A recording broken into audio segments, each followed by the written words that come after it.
当我们重装 Windows 系统之后，会发现需要激活，又或者是新装了 Office 办公软件之后需要激活才可以正常使用。这个时候我们就需要借助到激活工具。大家好，这里是科技乐小天，今天我就给大家分享一款好用的 Windows 和 Office 的激活工具，有需要的朋友可以在这里去下载并使用它。这款工具大小仅有 1.5 兆，打开后仅需要简单的按2下键盘，就可以快速的激活 Windows 系统和 Office 办公软件。把工具解压出来，进入到 MAS 文件夹，然后再双击打开 All-in-One 这个文件夹，双击打开激活工具，在弹出的界面选择3。这里的1和2是单独激活 Windows 系统，支持 Windows 7及以上版本的操作系统。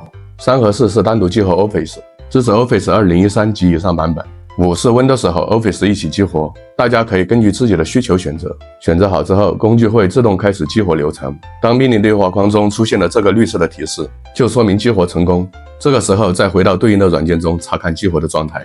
以上这个方法理论上来说是可以永久激活的。激活之后，大家就可以无限制的正常使用 Windows 和 Office 了。希望今天的分享能给有需要的朋友带来帮助。